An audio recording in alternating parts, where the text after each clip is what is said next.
A $1.8 billion taxpayer-funded payout scheme was sitting in front of Congress, and Todd Blanche thought nobody would question it. Then Rosa DeLauro opened one document, and suddenly, the entire defense collapsed. What happened in that hearing room didn't just shock the senators in attendance, it sent a chill through every American who still believes that justice is supposed to be blind, not bought. This wasn't supposed to be a historic hearing. It was a routine appropriation session, standard budget review. Todd Blanche, the newly confirmed Attorney General of the United States, walked into that room the way a man walks into a room he thinks he already owns. Calm, composed, practiced. His team had spent days preparing deflections for every predictable line of attack. His talking points were memorized. His answers were pre-cleared. What they hadn't prepared for was Rosa DeLauro, Todd Blanche. This room had a reputation. Every official who sat in that chair before him knew one thing: evasion has a shelf life. Pam Bondi learned that the hard way. She walked into her hearings with polished non-answers and carefully crafted language, and walked out with her credibility in pieces. If you don't know the answer, say so. But if you're about to give us another version of what Pam Bondi gave us, carefully constructed words designed to protect one man instead of 300 million Americans, then shut your mouth. The Congresswoman from Connecticut sat at her desk with a single manila folder in front of her. Not a stack of exhibits, not a wall of documents. One folder, slim, almost casual. But inside it were financial figures, internal fund documents, and a paper trail that Blanche had every reason to believe would never be read aloud in a congressional hearing. He was wrong about that. But before the folder was opened, before DeLauro said the words that would make Blanche stop performing and start reacting, there was a moment early in the hearing that almost nobody noticed. A moment that, in hindsight, told you everything about what was coming. Blanche had been asked a preliminary question about his prior role as the president's private defense attorney, a routine disclosure question, standard for any confirmation process. Blanche answered smoothly, cleanly, with the precision of a man who had rehearsed that answer many times. He barely moved. His voice didn't shift. His hands stayed flat on the table. But DeLauro was watching, and she wrote something down. She didn't use it yet. She filed it. That's how she works. She builds the case from the ground up, quietly and methodically, until the weight of it becomes impossible to ignore. 30 years in that building will teach you that timing matters more than volume. DeLauro opened by reframing the entire hearing in a single sentence. She told the room that in ordinary times, under an ordinary administration, she would be using her time to discuss budget cuts to civil rights enforcement, hate crime prevention, gun violence programs, cuts that, by themselves, would be scandalous in any other era. But these are not ordinary times, she said. And this is not an ordinary administration. Blanche's expression didn't change. He had heard variations of this before. He smiled faintly, the kind of smile that signals polite endurance. He was still in performance mode. Then she opened the folder. The first document was a memo, not a press report, not a news article, not something pulled from a blog. An internal Justice Department memo issued under Blanche's own signature, stating that the United States was, and she read the exact language aloud, hereby forever barred and precluded from prosecuting or pursuing any and all claims against the president, his family members, or their business interests in connection with ongoing tax-related investigations. Blanche's smile held, but his left hand moved. He reached for his pen and gripped it. Retroactive immunity, DeLauro said, letting the phrase sit in the room. That is a curious thing to grant someone who has done nothing wrong. She looked at him directly. If the president and his family were innocent of whatever they were being investigated for, the investigation would have shown that. But now, we will never know. Because you closed the door, Blanche began to respond. DeLauro didn't let him finish. She moved to the second document. This one detailed a financial arrangement, a luxury aircraft valued at hundreds of millions of dollars,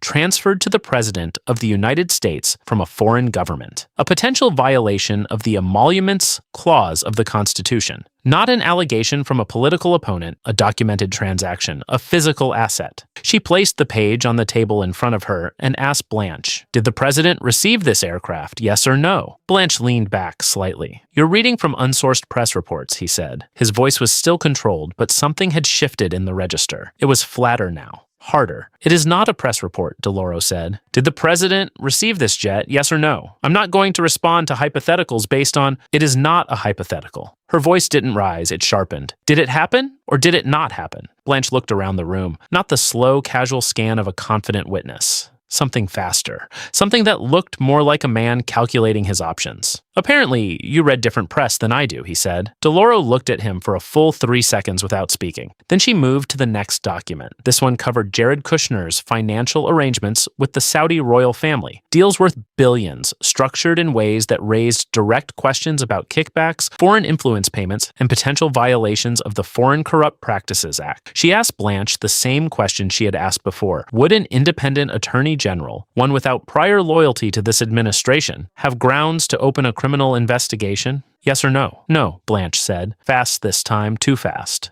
That is not a basis for a criminal investigation. How would you know? DeLauro asked. How would you know what the basis is when your own department gutted the Public Integrity Section, the unit that has investigated both Democrats and Republicans for 50 years? Blanche opened his mouth. No words came out immediately. He reset.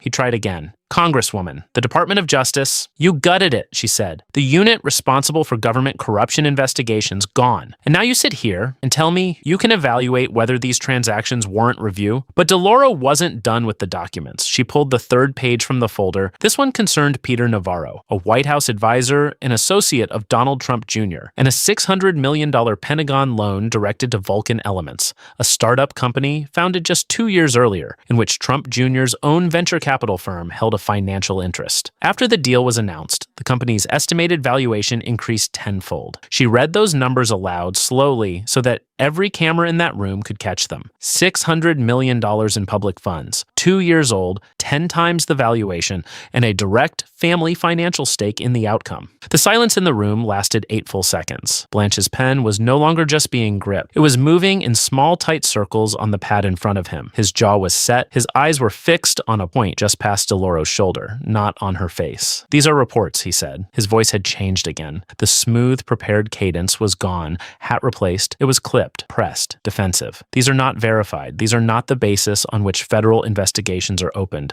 I'm not going to... You're the president's lawyer, DeLauro said. Her voice was quiet, almost gentle, which made it worse. You are not the lawyer for the United States of America. Blanche's hand stopped moving. I am not, he said sharply. Yes, DeLauro said. You are. For the first time, Blanche stopped answering like a lawyer and started reacting like a defendant. I am not going to sit here and let you put words in my mouth, Congresswoman. His voice was no longer flat. It was edged now, pressured. The composure that had carried him through the first 40 minutes of the hearing had been replaced by something raw, something unscripted. The room felt it. Staff members looked up. The press gallery leaned forward. DeLauro let the moment breathe. Then she went to the last document in the folder. And this one was the one nobody had expected to appear in a public hearing. It was the operational structure of the $1.8 billion fund, the taxpayer-funded mechanism constructed by Blanche's Justice Department to provide financial payouts to individuals convicted in connection with the January 6th Capitol breach who had subsequently received presidential pardons. Not a summary, not a press characterization, the actual fund architecture, the legal language, the appointment powers, the absence of any independent oversight mechanism. Blanche appointed every member of the commission. The president could remove any of them at any time for any reason. There were no statutory eligibility standards, no transparency requirements, no defined process for how claims were filed, reviewed, approved, or paid, no public reporting, no congressional oversight, no external audit requirement, nothing. $1.8 billion. Structured so that only one person's circle of loyalists could decide where it went. I was evacuated from the Capitol on January 6th, DeLauro said, her voice steady, but carrying something that had not been there before. Weight, history, fury that had been disciplined into precision. These are the individuals who were prosecuted, tried, convicted, pardoned, and now your department has built a fund with taxpayer money to compensate them. Blanche tried to speak.